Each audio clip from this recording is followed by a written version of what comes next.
দেখছেন কলকাতা টিভি। আপনাদের সঙ্গে রয়েছি আমি ভাস্বতী। শুরু করছি আরো বার। আপনাদের সঙ্গে রয়েছি আমি ইন্দ্রাণী। আর শুরুতে যে খবরের দিকে নজর রাখবো, আজ রাজ্য শিশু সুরক্ষা কমিশনের 4 সদস্যের প্রতিনিধি দল সন্দেশখালীতে যান এবং সেখানে সার্বিক যে পরিস্থিতি সেই পরিস্থিতি ঘুরে দেখেন এবং সার্বিক পরিস্থিতি খতিয়ে দেখে তার ভিত্তিতে তারা রিপোর্টও তৈরি করবেন। গ্রামবাসীদের সঙ্গে কথা বলেন, গ্রামের মহিলাদের সঙ্গে কথা বলেন, পাশাপাশি যারা উচ্চ মাধ্যমিক পরীক্ষার্থী রয়েছেন এবছর তাদের সঙ্গেও কথা বলে তাদের অভাব অভিযোগ শোনেন।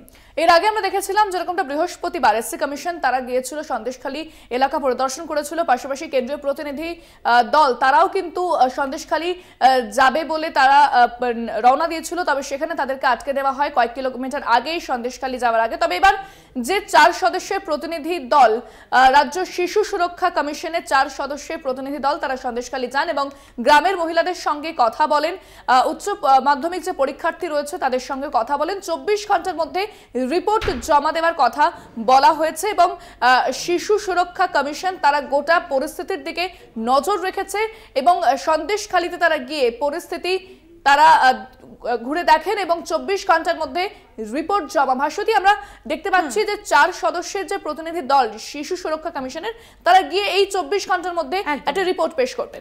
একদমই ইন্দ্রাণী, আমরা বিস্তারিত জানবো। সরাসরি রয়েছেন আমাদের প্রতিনিধি সঞ্জিত চক্রবর্তী। সঞ্জিত, আমরা দেখলাম যে রাজ্য শিশু সুরক্ষা কমিশনের আধিকারিকরা 4 সদস্যের প্রতিনিধি দল সেখানে যান তুলিকা দাসের নেতৃত্বে এবং মূলত কোন কোন বিষয় তারা খতিয়ে দেখলেন, কি কি বিষয় তারা এখনো পর্যন্ত নথিভুক্ত করলেন, কি কি বিষয় তারা রিপোর্টে উল্লেখ করলেন, কি জানতে পারছো? দেখো, রাজ্য শিশু মহিলা কমিশনের দল যে যায় আজকে সকাল ধামাখালী থেকে তুলিকা দাস এবং সুদর্শন রায়ের নেতৃত্বে 4 প্রতিনিধি সদস্য দল 10:30 নাগাদ এসে ধামাখালী থেকে নদীপথে লঞ্চে করে সন্দেশখালী যায়। সেখানে টোটোয় চড়ে একেবারে সোজা খুলনায় চলে যায়। যে একটা নির্দিষ্ট অভিযোগ হয়েছিল যে কোনো একটা শিশুকে মায়ের কোল থেকে ছুঁড়ে ফেলা হয়েছিল, এই অভিযোগটা আসছিল। এই অভিযোগের ভিত্তিতে বেশ কয়েকদিন কিন্তু সন্দেশখালী উত্তপ্ত হয়েছিল, যার কারণে এর আগে যে তুমি জানো জাতীয় মহিলা কমিশন গিয়েছিল সন্দেশখালীতে, এবার রাজ্য এবং শিশু সুরক্ষা কমিশনের মহিলারা গেলেন। বিশেষ করে সেই পরিবারে, অর্থাৎ একদিকে নদীপথে গিয়ে সেই গ্রাম অর্থাৎ শীতুলিয়া গ্রামে তারা গিয়ে গ্রামবাসীদের সঙ্গে কথা বলছেন এবং যারা যারা রয়েছেন অভিভাবক অন্যান্য সদস্য তাদের সঙ্গে কথা বলে তাদের বয়ান রেকর্ড করছেন। একদিকে ভিডিওগ্রাফি করছে, অন্যদিকে তার মোবাইলে তাদের রেকর্ড, অর্থাৎ তারা কি বলছেন, ঘটনা কি হয়েছিল, কখন হয়েছিল, ঘটনার সূত্রপাত করেছিল, কারা এসেছিল, কিভাবে এসেছিল, সেই বয়ানটা রেকর্ড করছে স্পেসিফিক একটা অভিযোগের ভিত্তিতে। কিন্তু এর মধ্যে এখনো যেটা যাচ্ছে নির্দিষ্টভাবে কিন্তু একটা অভিযোগ থাকলেও সেটা কিন্তু এখনো পর্যন্ত যাওয়া যাচ্ছে না। এখন এই নিয়ে কিন্তু সন্দেশখালীর মানুষ কিন্তু একাধিকবার অভিযোগ করেছে যে ওখানে শিশুরা নির্যাতিত হয়েছে, কিন্তু সেই অভিযোগ কিন্তু এখনো পর্যন্ত তারা গিয়ে কথা বলছেন গ্রামের মানুষের সঙ্গে। অন্যান্য গ্রাম একদিকে পায়ে হেঁটে, কখনো টোটো চড়ে, কখনো আবার নদীপথে নৌকায় করে গিয়ে সেই প্রত্যন্ত সুন্দরবন। তুমি জানো সন্দেশখালী দ্বীপ অঞ্চল, ইতিমধ্যে 7টি অঞ্চলে 144 ধারা জারি রয়েছে, পুলিশ পিকেট বসানো হয়েছে, রাজ্যের পুলিশ আধিকারিকরা ঘটনাস্থলে রয়েছে, পুরো নিরাপত্তা রয়েছে। তার মধ্যে রাজ্য শিশু সুরক্ষা কমিশন গিয়ে পরিস্থিতিটা পুরো দেখছেন এবং তাদের বয়ান রেকর্ড করে পূর্ণাঙ্গ একটা রিপোর্ট তৈরি করছেন। সেই রিপোর্ট সংশ্লিষ্ট দপ্তরে তারা পৌঁছে দেবেন। প্রাথমিকভাবে যেটা জানা গেছে সেটা হচ্ছে তুলিকা দাস, সুদর্শন দাস যে 4 প্রতিনিধি সদস্য আলাদা আলাদাভাবে কথা বলছেন গ্রামের মানুষের সঙ্গে। যদি একজন গ্রামের মানুষের সঙ্গে যেমন একটা প্রতিনিধি সদস্য কথা বলছেন, ঠিক পাশে আরেকজনের সঙ্গে অন্য একজন সদস্য কথা বলছেন, যাতে কোনো রকমভাবে যে মোটিভেশন না তৈরি, অর্থাৎ তারা চেঞ্জ না হয়। অর্থাৎ সেই রিপোর্ট তারা একটা একদম উপযুক্ত তথ্য প্রমাণ নিয়ে আজকে সারাদিন থাকার পরে সন্দেশখালীতে তারপরে আবার তারা ফিরে যাবে। এটাও জানা গেছে তারা উচ্চ মাধ্যমিক পরীক্ষা চলছে, তুমি জানো রাজ্য জুড়ে যে উচ্চ মাধ্যমিক পরীক্ষার্থীরা তারা আসছেন, ছাত্রছাত্রীরা কীভাবে পরীক্ষা দিচ্ছেন, তাদের কোনো অসুবিধা হচ্ছে কিনা, কোনো সুবিধা অসুবিধা এবং তাদের সবটাই, অর্থাৎ যাতে কোনো রকম অসুবিধা না হয়, সন্দেশখালী নতুন করে বিশৃঙ্খলা যাতে না হয়, নতুন করে উত্তেজনা তৈরি না হয়, নতুন করে আবার সন্দেশখালী উত্তপ্ত না হয়, তার জন্য কিন্তু ইতিমধ্যে কোমর বেঁধে নেমেছে রাজ্য প্রশাসন, কড়া ব্যবস্থা নিচ্ছে। তারা ইতিমধ্যে যেমন দুধে অফিসাররা রয়েছে, ডিআইজি সুমিত কুমার সেখানে বলেছেন যে ভিডিওগ্রাফি সিসিটিভি ফুটেজ দেখে যারা গন্ডগোল পাকানোর চেষ্টা করবে সেই ফুটেজ দেখে কিন্তু বাড়ি থেকে টেনে আনা হবে, অর্থাৎ তাদের বের করে এনে নির্দিষ্ট অভিযোগের ভিত্তিতে তাদেরকে আইনি ব্যবস্থা নেওয়া হবে। পাশাপাশি রাজ্য শিশু সুরক্ষা কমিশনের সদস্যরা তারাও চাইছেন কোনো রকমভাবে কোনো কেউ নির্যাতনের শিকার হলে একদমই সঞ্জিত, সেদিকে নজর থাকবে, সঙ্গে থাকো তুমি আমাদের। এবং যে গুরুতর অভিযোগ রাজ্য শিশু সুরক্ষা কমিশন তারা যেমনটা পাচ্ছেন যে গ্রামেরই এক মহিলার অর্থাৎ মায়ের কোল থেকে শিশুকে ছুঁড়ে ফেলে দেওয়ার মতো গুরুতর অভিযোগ সামনে আসছে। একেবারে ভাস্বতী, অন্যদিকে আমরা যে খবরের দিকে নজর রাখবো সেটা হচ্ছে শিবু হাজরা উত্তম সর্দারের বিরুদ্ধে গ্রামবাসীদের লিজের টাকা আত্মসাতের অভিযোগ এবং সন্দেশখালীতে বঞ্চিতদের টাকা ফেরাতে উদ্যোগী শাসক দল।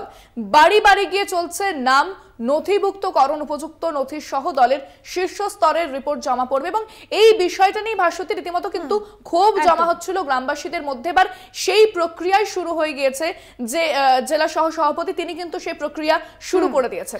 একদমই তাই। এবং আমরা দেখেছি যে জমি লিজের টাকা আত্মসাতের অভিযোগ, যে অভিযোগ করেছিলেন গ্রামবাসীদের একাংশ এবং মহিলারা রীতিমতো মিছিলেও সামিল হয়েছিলেন।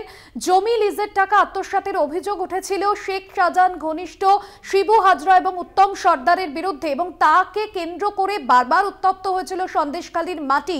আর এবার এই টাকা ফেরাতে উদ্যোগী ভূমিকা নিয়েছে শাসক দল, কারণ বাড়ি বাড়ি গিয়ে যারা টাকা পাননি তাদের নাম নথিভুক্তকরণের কাজ ইতিমধ্যেই শুরু হয়েছে এবং সেই ভিত্তিতেই কিন্তু পরবর্তীতে রিপোর্ট জমা হবে এবং শিবু হাজরা উত্তম সর্দারের বিরুদ্ধে এই জমি লিজের টাকা আত্মসাতের অভিযোগ সামনে এসেছিল। ইন্দ্রাণী, অর্থাৎ যে বঞ্চিতরা টাকা পাননি তাদের বাড়ি বাড়ি গিয়ে সেই তালিকা তৈরি করা হচ্ছে, তাদের নাম নথিভুক্ত করা হচ্ছে, কারা সেই তালিকায় রয়েছে। আমি এই বিষয়ে বিস্তারিত কথা বলিনি, বরং আরো আপডেট জন্য আমাদের প্রতিনিধি সঞ্জিত চক্রবর্তী আমাদের সঙ্গে সরাসরি রয়েছেন। সঞ্জিত, যে বিষয়টা নিয়ে ক্ষোভ, যে বিষয়টা নিয়ে গ্রামবাসীরা সরব হয়েছিলেন যে জমি লিজের টাকা আত্মসাৎ, অর্থাৎ এবার বঞ্চিতদের বাড়ি বাড়ি গিয়ে কারা টাকা পাননি সেই লিস্ট তৈরি করা হচ্ছে, সেই লিস্ট তৈরির প্রক্রিয়াও শুরু হয়ে গিয়েছে। কি জানতে পারছো, এই যে লিস্ট তৈরির প্রক্রিয়া কত দূরে গিয়েছে? দেখো, একেবারে ঠিক। সন্দেশখালীর যে আন্দোলন, সন্দেশখালীর যে মিছিল বিক্ষোভ কিন্তু এই লিজের টাকা দিয়ে শুরু হয়। অর্থাৎ চলতি মাসে 5ই ফেব্রুয়ারি যখন এই সন্দেশখালীতে সংগঠিত হয়েছিল আদিবাসীদের একটা অংশ, বিভিন্ন পাড়ার কিছু মহিলারা, তারা কিন্তু সেই প্রথম আন্দোলন প্রথম 3 দিন অর্থাৎ 72 ঘন্টা কিন্তু মিছিল, লাঠি নিয়ে বেরোনো, পুলিশকে ঘিরে বিক্ষোভ এবং তাদের দাবি ছিল অবিলম্বে 2 তৃণমূলের ব্যক্তিগত অর্থাৎ 2 তৃণমূল নেতার বিরুদ্ধে, এক হচ্ছে উত্তম সর্দার আর শিবপ্রসাদ হাজরা। বেশিরভাগ অভিযোগটা ছিল উত্তম সর্দারের বিরুদ্ধে।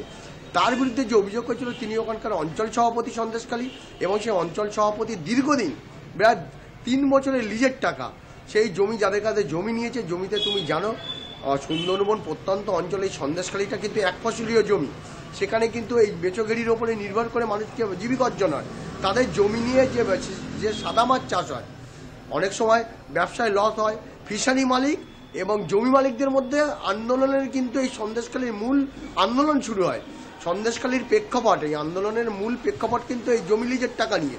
তারপরে নারী নির্যাতনের একটা ইস্যু তা তৈরি হয়েছে, কিন্তু প্রশ্নের এই আন্দোলনের মূল চাবিকাঠিটা তৈরি হয় এই জমি লিজের টাকা নিয়ে। এই উত্তম সর্দার গত 3 বছর ধরে সেই এলাকায় যে জমি, কয়েকশো বিঘা জমি তারা নিয়ে জমি চাষ করছিল, সেই ফিশারি মালিকদের লক্ষ লক্ষ টাকা আত্মসাৎ করেছে।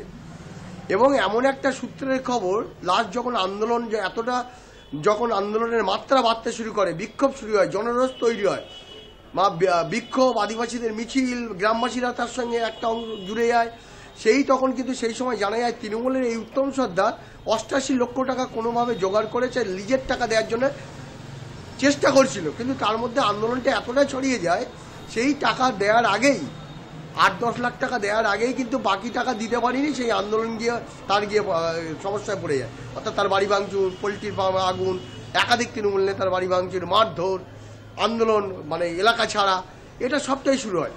কিন্তু প্রশ্ন হচ্ছে এই লিজের টাকা 3 বছর ধরে উত্তম সর্দার দেয় না, লক্ষ লক্ষ টাকা আত্মসাৎ, সেই টাকা নিয়ে আন্দোলন, সেই টাকা নিয়ে আবার নড়েচে পড়লো আর্য। একেবারে, অর্থাৎ সেই প্রক্রিয়ায় শুরু হয়ে গিয়েছে সঞ্জিত, যে যারা টাকা পাননি তাদের নাম নথিভুক্ত করা হচ্ছে সেই লিস্টে। ধন্যবাদ। আমাদের সঙ্গে সরাসরি ছিলেন প্রতিনিধি সঞ্জিত চক্রবর্তী। এবার আপনাদের শোনাই গ্রামবাসীরা ঠিক কি অভিযোগ করছেন এ বিষয়ে। আমরা চাই যে এসব শিবু হাজরা, উত্তম সর্দার, এদেরকে গ্রেপ্তার করা হোক। আমরা শান্তিপ্রিয় মানুষ, যেমন ছিল আমাদের আগে সন্দেশখালী, আমরা তেমন চাই। এসব আমরা চাই না, আমাদের টাকা আমাদের কাছে ফিরে আসুক। আমরা যতটা আমাদের ক্ষতিপূরণ হয়েছে সেই ক্ষতিপূরণ তো আর শোধ হবে না, কিন্তু আমরা এই পার্টি আর চাই না। আমাদের এখানে শান্তিপ্রিয় মানুষ, আমরা শান্তিতে থাকতে চাই। সময়ের মধ্যেই দাদার হাতে আমরা তুলে দেবো, যে কারা কারা লিস্ট টাকা পায়নি বা যারা কাজ করেছিল টাকা পায়নি বা যাদেরকে প্রতিশ্রুতি দিয়েছিল ক্ষতি হয়ে মানে নলে জল তোলার পর তাদেরও আমরা লিস্ট তুলে দেবো ওনার হাতে। ভালো ভালো মানুষ এখানে আসবে, তাদের পরিষেবা দেবে এবং যে যে সমস্যাগুলো আছে সেগুলো কিন্তু করে দেবে। এটা আপনার মত আছে?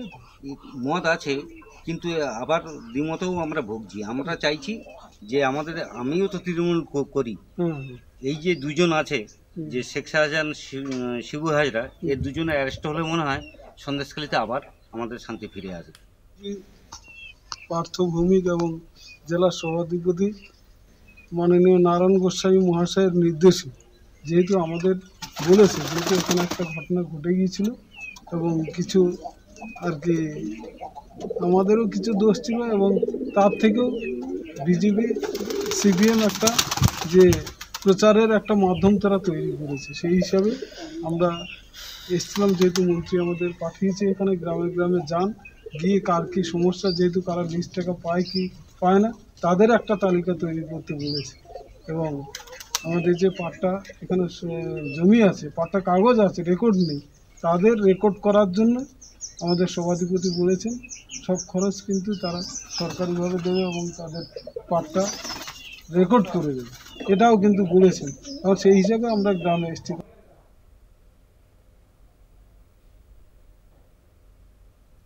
এবার যে খবরে নজর রাখবো, দুদিনের জেলা সফরে বীরভূমে মুখ্যমন্ত্রী মমতা বন্দ্যোপাধ্যায়। দেউচা প্রাচামী কয়লা খনি প্রকল্পে জমিদাতাদের সরকারি নিয়োগপত্র তুলে দেবেন মুখ্যমন্ত্রী মমতা বন্দ্যোপাধ্যায়।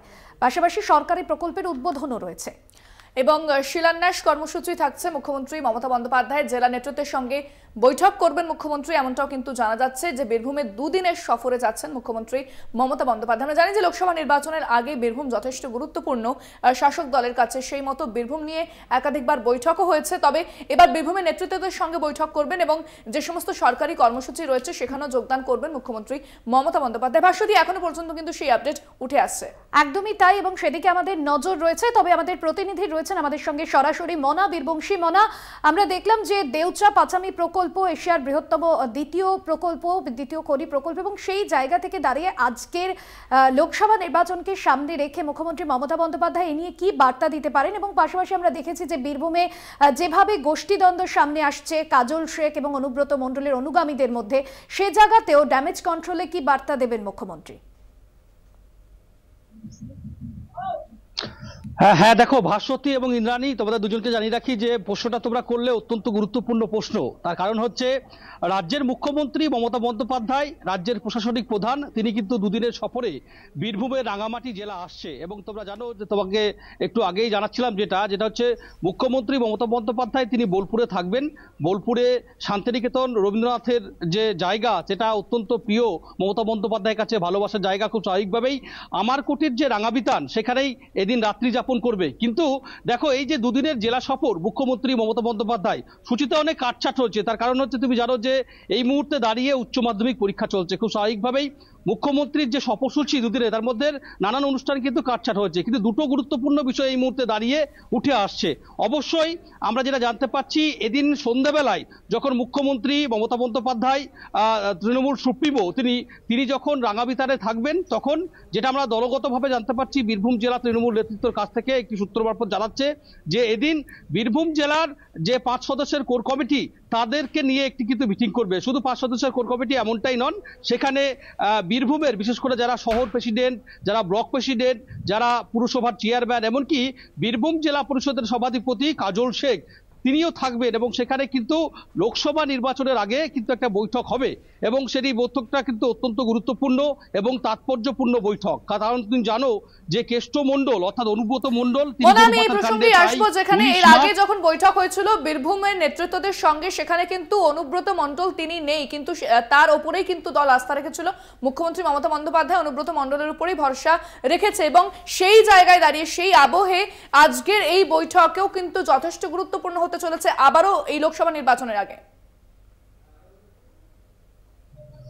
তা অবশ্যই অবশ্যই তোমার কথা ধরেই বলি যে আজকের এই বৈঠকটা অত্যন্ত গুরুত্বপূর্ণ এবং তাৎপর্যপূর্ণ বৈঠক এজন্যই, তার কারণ হচ্ছে তুমি জানো যে মমতা বন্দ্যোপাধ্যায় নিজেই কিন্তু বারবার করে বলেছেন যে কেষ্টমণ্ডল যখন স্বমহিমায় বীরভূম ছিল তখন দলনেত্রী দলের সুপ্রিমো মমতা বন্দ্যোপাধ্যায়কে বিশেষ করে বীরভূমের রাঙামাটি জেলার তৃণমূলের সাংগঠনিক যে বিষয়টা সেটা নিয়ে কিন্তু কখনো ভাবতে হয়নি। কিন্তু দেখো তাৎপর্যপূর্ণভাবে যখন কেষ্টমণ্ডল নেই তখন কিন্তু অত্যন্ত চিন্তার বিষয় দলনেত্রীর কাছে, কারণ তুমি জানো যে দোরগোড়ায় লোকসভা নির্বাচন এবং এই নির্বাচনের মুখে বিশেষ করে তুমি জানো যে বীরভূমে দুটি লোকসভা কেন্দ্র, একটি হচ্ছে বীরভূম অপরদিকে হচ্ছে বোলপুর, এই দুটি লোকসভা কেন্দ্র রয়েছে। এই দুটি লোকসভা কেন্দ্র অত্যন্ত গুরুত্বপূর্ণ, তার কারণ তুমি জানো যে বিজেপির কাছে এই মুহূর্তে দাঁড়িয়ে যে পশ্চিমবঙ্গে 35টি আসন টার্গেট করছে তার মধ্যে অন্যতম হচ্ছে বীরভূম লোকসভা কেন্দ্র। খুব স্বাভাবিকভাবেই তৃণমূল কংগ্রেসের তরফ থেকে কিন্তু ছেড়ে তারা কিন্তু বলবে না, 1 ইঞ্চিও তারা মাটি কিন্তু ছাড়তে চাইছে না। সুতরাং আজকের যে বৈঠকটা করতে পারেন মুখ্যমন্ত্রী মমতা বন্দ্যোপাধ্যায় রাঙাবিতারে, সেখানে জেলা নেতৃত্ব থাকবেন এবং অবশ্যই সেখানে এখন দেখার বিষয় যেটা হচ্ছে তুমি জানো যে কালীঘাটে যখন শেষবার বীরভূম জেলা নেতৃত্বকে নিয়ে দলনেত্রী মমতা বন্দ্যোপাধ্যায় বৈঠক করলেন তখন আমরা দেখলাম একেবারেই মনে অর্থাৎ দলনেত্রী কি বার্তা দেন এই বৈঠকে অবশ্যই নজর থাকবে এবং এছাড়াও মমতা বন্দ্যোপাধ্যায়ের একাধিক কর্মসূচি থাকছে বীরভূমের যে দুদিনের সফরে তিনি যাচ্ছেন। ধন্যবাদ। আমাদের সঙ্গে সরাসরি ছিলেন আমাদের প্রতিনিধি মনা বীরবংশী। আরো ভারতের সময় হচ্ছে এখন একটা বিরতি, সঙ্গে থাকুন।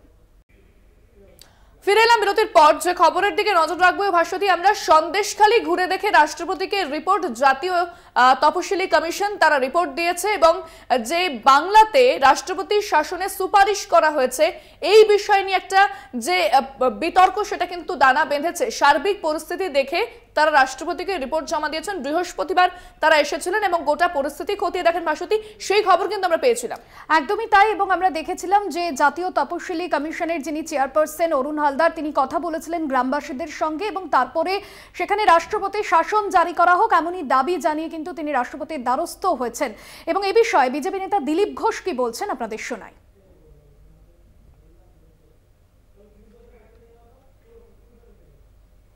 আইন শৃঙ্খলা পরিস্থিতি যেখানে পৌঁছচ্ছে এবং টিএমসির লোকেরা এভাবে অত্যাচার লুট করছে, এর থেকে বাঁচার কোনো রাস্তা নেই। যে সরকার মানুষকে সুবিচার দেবে, সুশাসন দেবে, তারা যদি লুটপাট আর খুন খারাপি করে তো মানুষের যাওয়ার রাস্তা থাকে না।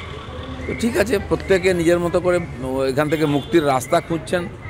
তো কেউ রাজ্যপালের কাছে যাচ্ছে, কেউ রাষ্ট্রপতির কাছে যাচ্ছে, কেউ কোর্টে যাচ্ছে। দেখা যাক কোন রাস্তাটা ঠিক থাকে। আপনাদের শোনালাম দিলীপ ঘোষ এ বিষয়ে কি বললেন। তবে আমরা কথা বলেছিলাম তৃণমূল নেতা জয়প্রকাশ মজুমদারের সঙ্গে, তিনি কি বলেছেন শুনুন।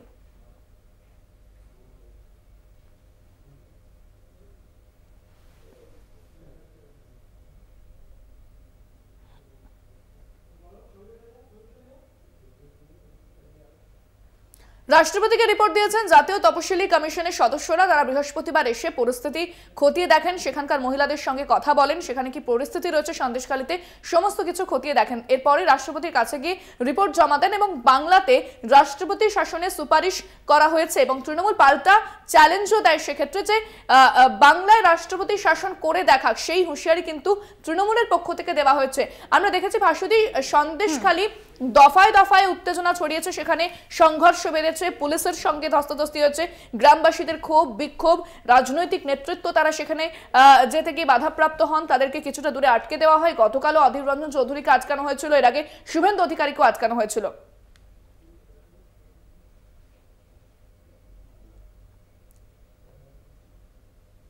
যদিও সেখানে সন্দেশখালী দফায় দফায় উত্তেজনার ছবি বারবার আমরা প্রকাশ্যে দেখেছি।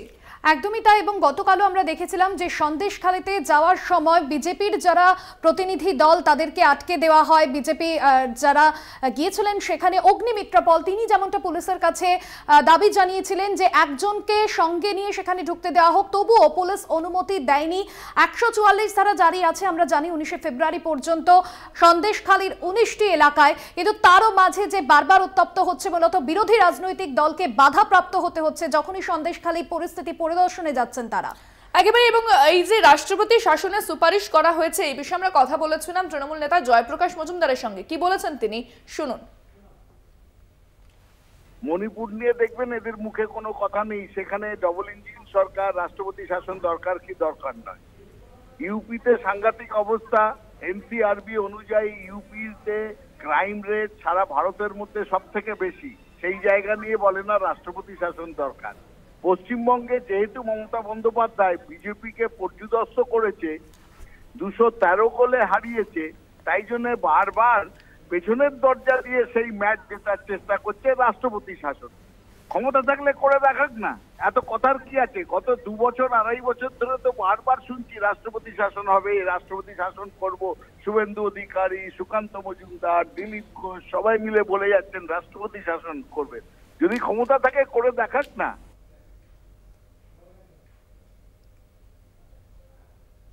এবার যে খবরে নজর রাখবো, নির্বাচনের আগে বাংলা এনআরসি সিএ চালু করতে রাজনীতি করতে চাইছে কেন্দ্র। মুখ্যমন্ত্রীর অভিযোগের পরই নয়া বিতর্ক। বর্ধমানে আধার কার্ড ডিঅ্যাক্টিভেশনের চিঠিও পৌঁছেছে এবং তারপরে আতঙ্কে পড়েছে বেশ কয়েকটি পরিবার। আতঙ্কে জামালপুরের 7টি পরিবার, যেখানে আধার কার্ড ডিঅ্যাক্টিভেশনের নোটিফিকেশন তাদের কাছে গেছে এবং যেরকমটা বলা হচ্ছে যে কোনো আগাম বার্তা ছাড়াই এই যে ধোঁয়াশা তৈরি হয়েছে, অর্থাৎ যে আধার কার্ড নিষ্ক্রিয় হয়ে যাচ্ছে, যে তাদের ডিঅ্যাক্টিভেশনের কথা বলা হচ্ছে, তার জন্য স্বাভাবিকভাবেই জামালপুরের 7টি পরিবার তারা আতঙ্কে রয়েছেন যে কেন তাদের কাছে এ ধরনের নোটিফিকেশন গেল। এবং যেখানে বারবার সিএ এনআরসির কথা বলা হচ্ছে এবং মুখ্যমন্ত্রী মমতা বন্দ্যোপাধ্যায় একাধিকবার তিনি জনসভা থেকে বিভিন্ন জায়গা থেকে সরব হয়েছেন, তারপরেই কিন্তু যে নয়া বিতর্ক সেটা দেখা দিচ্ছে যে বেশ কিছু পরিবার তারা ধোঁয়াশায় যে তাদের কাছে কেন আধার কার্ড ডিঅ্যাক্টিভেশন নোটিফিকেশন গিয়েছে কোনো আগাম বার্তা ছাড়াই। একদমই তার এই বিষয়ে বিজেপি নেতা দিলীপ ঘোষ কি বলছেন, কি বক্তব্য তার, আপনাদের শোনাই। আমরা জানি পশ্চিমবঙ্গে বহু ধরনের কার্ড আছে, যেটা ভুয়ো। রেশন কার্ড, আধার কার্ড, তারপরে জব কার্ড, লক্ষ লক্ষ, একটা দুটো নয়, হয়েছে 62 লক্ষ রেশন কার্ড বাতিল হয়েছে, 14.5 লক্ষ এরকম কার্ড আছে জব কার্ড যেটা ভুয়ো। আধার কার্ডও আছে। তো আধার থেকে ভেরিফিকেশন করা হচ্ছে, যার কাছে যথেষ্ট ডকুমেন্ট নাই তাকে চিঠি দেওয়া হচ্ছে, ডকুমেন্ট না দেখালে তারা ক্যান্সেলও করছে। ফিরে এলাম বিরতির পর। আর এবার যে খবরে নজর রাখবো, মালদহের ইংরেজ বাজারে জোড়া খুনের ঘটনায় চাঞ্চল্য ছড়িয়েছে। আমবাগান থেকে এক ব্যক্তির দেহ উদ্ধার, পাশাপাশি দাদার হাতে ভাই খুন হয়েছে। আর এই দুটি ঘটনার তদন্ত ইতিমধ্যেই শুরু করেছে ইংরেজ বাজার থানার পুলিশ।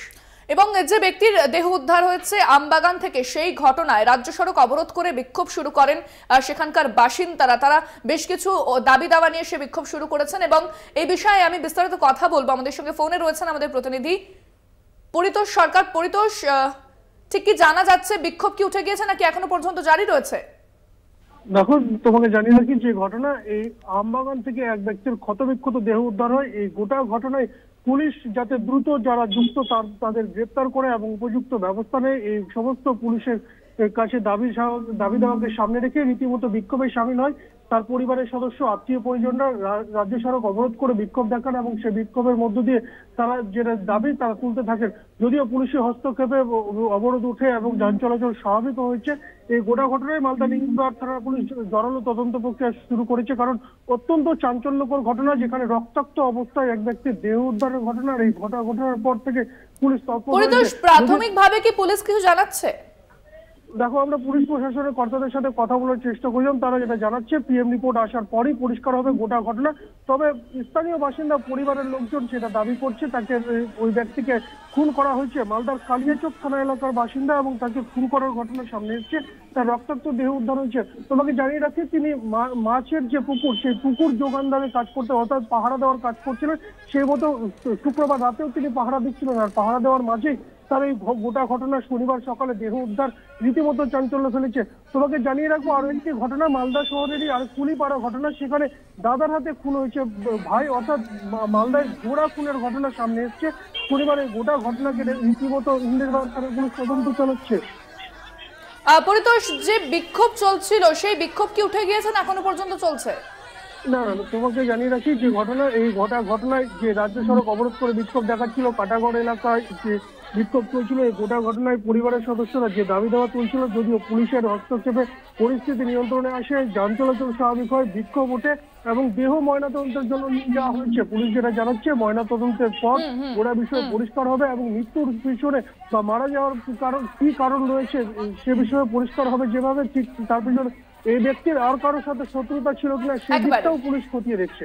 বেশ, অনেক ধন্যবাদ পরিতোষ। কথা বললাম প্রতিনিধি পরিতোষ সরকারের সঙ্গে। মালদায় জোড়া খুন ইংরেজ বাজারে, একদিকে যেরকম আমবাগান থেকে এক ব্যক্তির দেহ উদ্ধার, অন্যদিকে ভাইকে খুন করেছে দাদা এমনটাই অভিযোগ, এবং আমবাগান থেকে যে ব্যক্তির দেহ উদ্ধার হয়েছে সেই ঘটনায় প্রতিবাদ বিক্ষোভ গ্রামবাসীদের।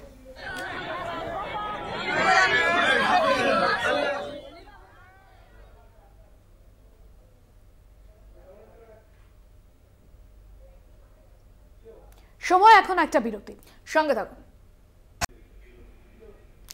ফিরে এলাম বিরতির পর, আর এবার যে খবরে নজর রাখবো, পাখির চোখ 24-এর লোকসভা নির্বাচন। তার আগে নির্বাচনের রোডম্যাপ তৈরি করে দিলেন অভিষেক বন্দ্যোপাধ্যায়। কেন্দ্রের বঞ্চনার বিরুদ্ধে জোরদার লড়াইয়ের বার্তা অভিষেকের। বঞ্চনা বিরুদ্ধে প্রচারের জন্য সাংসদ, বিধায়ক এবং ব্লক কর্মীদের নির্দিষ্ট কাজের টার্গেট বেঁধে দিলেন অভিষেক।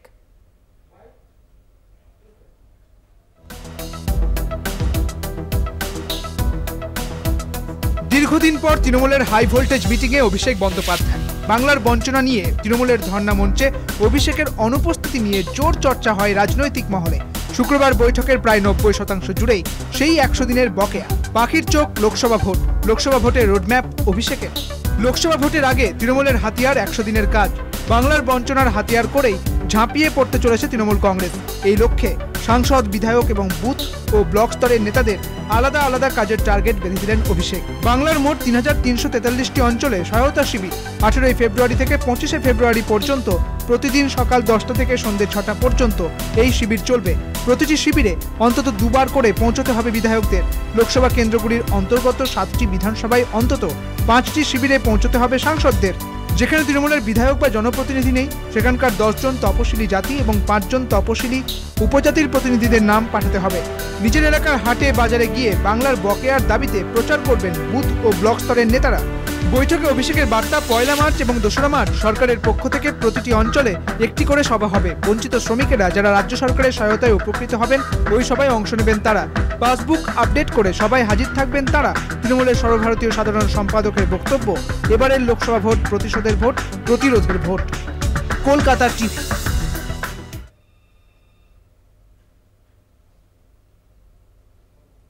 কংগ্রেসের ব্যাংক অ্যাকাউন্টে আয়কর দফতরের থাবা। দলের 4টি ব্যাংক অ্যাকাউন্ট ব্যবহারে নিষেধাজ্ঞা জারি করে বিতর্কে আয়কর দফতর। শুক্রবার কেন্দ্রীয় এজেন্সির ওই সিদ্ধান্তের বিরুদ্ধে আয়কর ট্রাইব্যুনালে গেলে শর্ত সাপেক্ষে অ্যাকাউন্ট ব্যবহারের অনুমতি মেলে। এই ঘটনাকে গণতন্ত্রের উপর আঘাত বলে দাবি করেছেন কংগ্রেস সভাপতি মল্লিকার্জুন খাড়গে।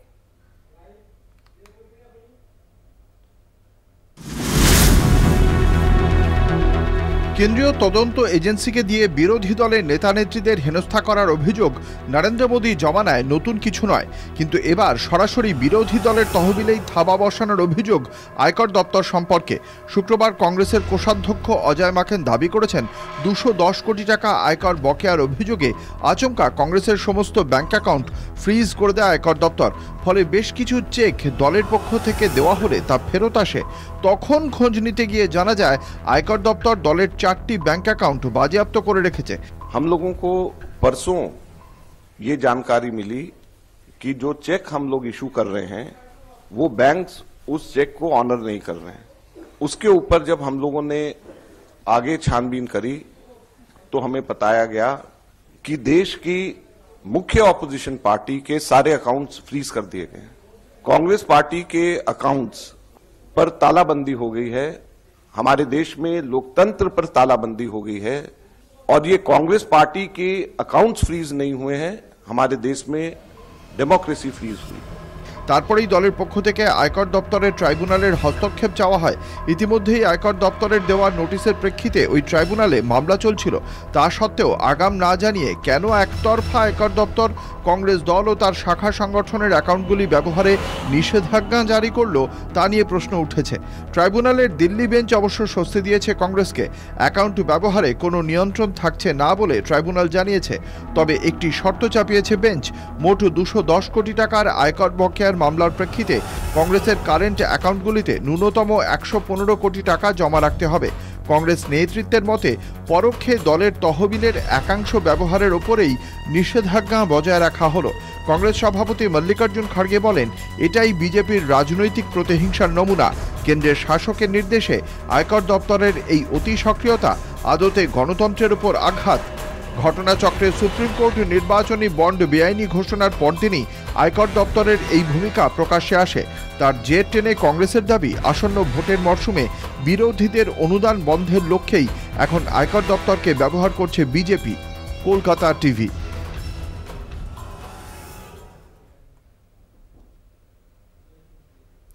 মার্কিন মুলুকে একের পর এক ভারতীয় ছাত্র বা ভারতীয় বংশোদ্ভূতের মৃত্যু এবং আক্রান্তের ঘটনায় তীব্র সমালোচনা করল ওয়াশিংটন। জাতি, লিঙ্গ বা ধর্ম হিংসার পেছনে কোনো অজুহাত বরদাস্ত করা হবে না, স্পষ্ট জানালেন হোয়াইট হাউসে জাতীয় নিরাপত্তা পরিষদের কোঅর্ডিনেটর জন কার্বি। সাম্প্রতিক অতীতে একের পর এক ভারতীয় ছাত্র নিহত হয়েছেন মার্কিন মুলুকে। হামলার কারণেই তাদের মৃত্যু হয় বলে অভিযোগ করে তাদের পরিবার। গত 29শে জানুয়ারি নিহত হন জর্জিয়ার বাসিন্দা বিবেক সাইনি। 30শে জানুয়ারি ইন্ডিয়ানার বাসিন্দা ছাত্র নীল আচার্যর মৃত্যু হয়। 1 ফেব্রুয়ারি ওহাইওর বাসিন্দা শ্রেয়াস রেড্ডি বেনিগারের মৃত্যু হয়। ভার্জিনিয়ার বাসিন্দা বিবেক চন্দ্র তানেজার ওপর হামলা হয় 2রা ফেব্রুয়ারি।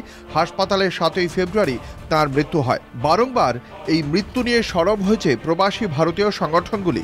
জাতি বিদ্বেষের কারণেই এই ঘটনাগুলি ঘটছে বলেও আশঙ্কা প্রকাশ করা হয় ভারতীয় ছাত্রদের একাংশের তরফে।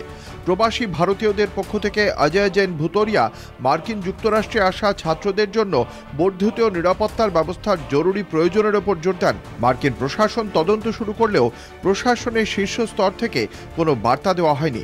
এবার ভারতীয় ছাত্র বা ভারতীয় বংশোদ্ভূতের মৃত্যু এবং আক্রান্তের ঘটনার তীব্র সমালোচনা করল ওয়াশিংটন। আততায়ীদের উদ্দেশ্যে হোয়াইট হাউসে জাতীয় নিরাপত্তা পরিষদের কোঅর্ডিনেটর জন কার্বি স্পষ্ট জানালেন, জাতি, লিঙ্গ বা ধর্ম হিংসার পেছনে কোনো অজুহাতে বরদাস্ত করা হবে না। প্রেসিডেন্ট এবং প্রশাসন নিরাপত্তা নিশ্চিত করতে স্থানীয় প্রশাসনের সঙ্গে সমন্বয় সাধন করে কাজ চলছে। এই ধরনের হামলা ঠেকাতে পদক্ষেপ করা হচ্ছে। পাশাপাশি যারা এই ধরনের হামলায় যুক্ত তাদের চিহ্নিত করে শাস্তি দেওয়ার প্রতিশ্রুতিও দেন জন কার্বি। কলকাতা টিভি।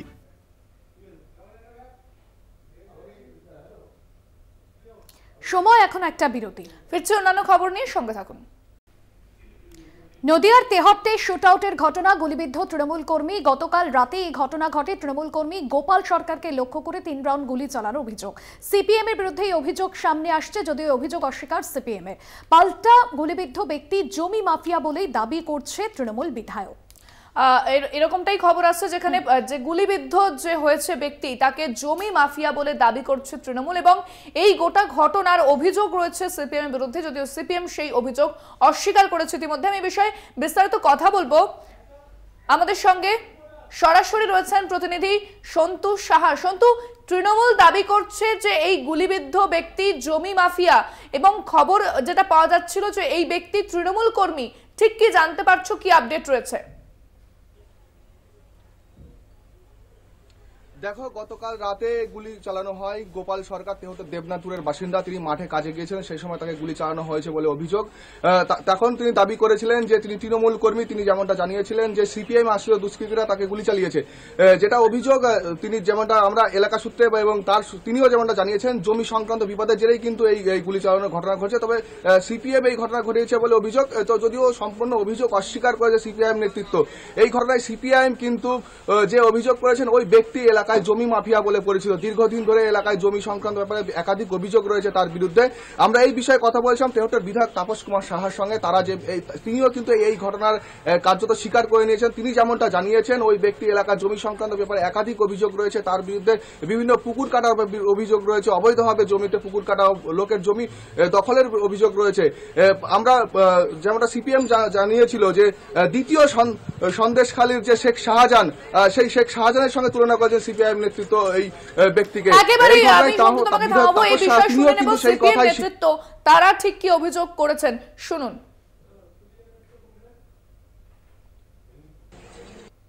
গুলিবিদ্ধ হয়েছেন তার অনেক ইতিহাস আছে। এলাকায় জমি মাফিয়া হিসাবে চিহ্নিত, প্রচুর গরিব মানুষের জমি কেড়ে নিয়েছে, প্রচুর মানুষ তার কাছে টাকা পয়সা পাবে। সমাজগতভাবেও মানুষের কাছে অন্য ঘৃণ্য ব্যক্তি হিসাবে পরিচিত এই মানুষটি।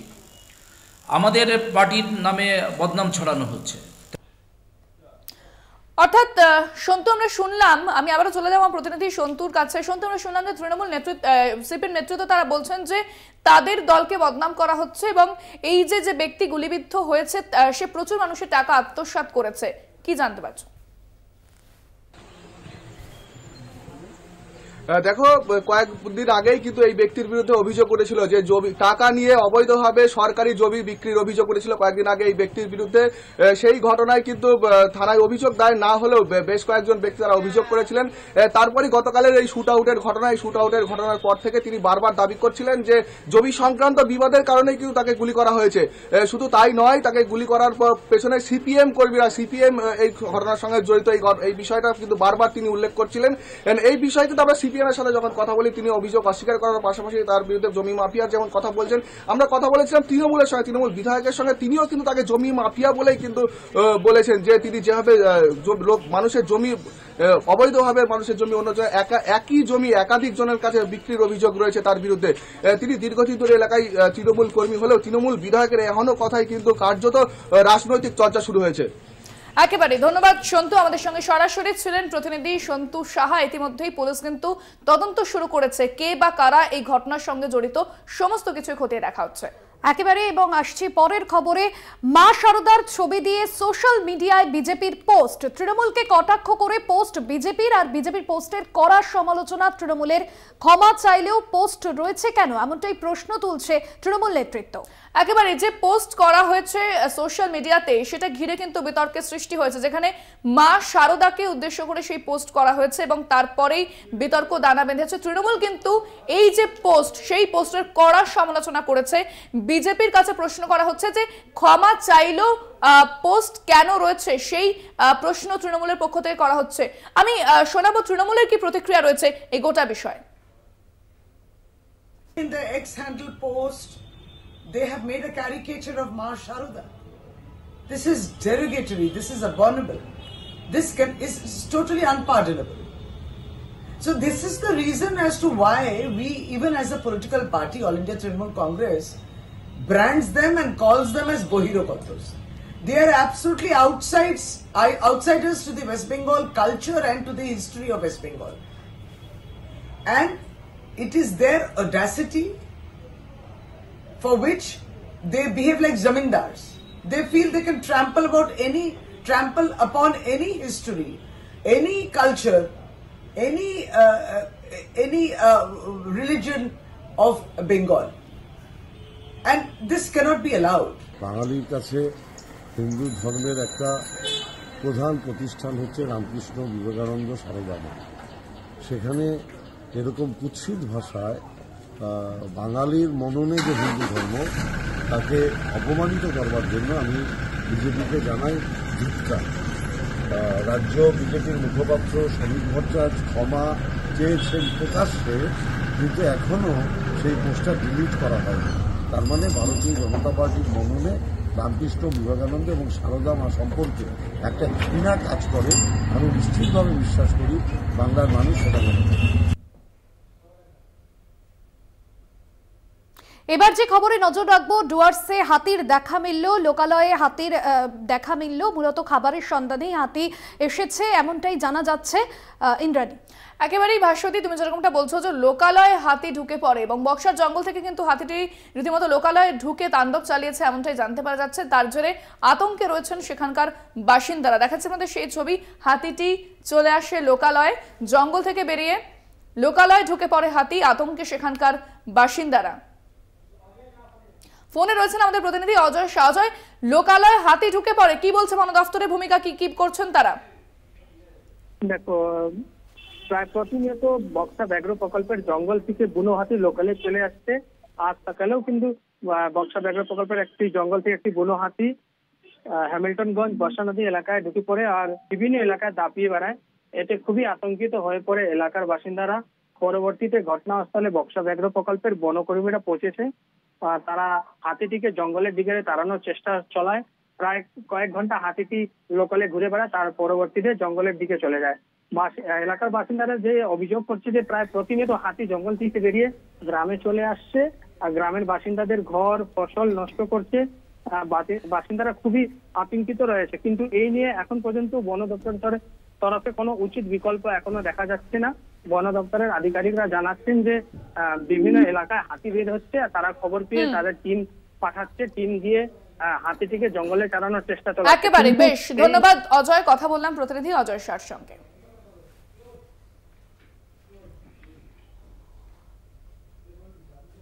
আরো এখনকার মতো এই পর্যন্তই। দেখতে থাকুন কলকাতা টিভি, রাত দিন 7 দিন।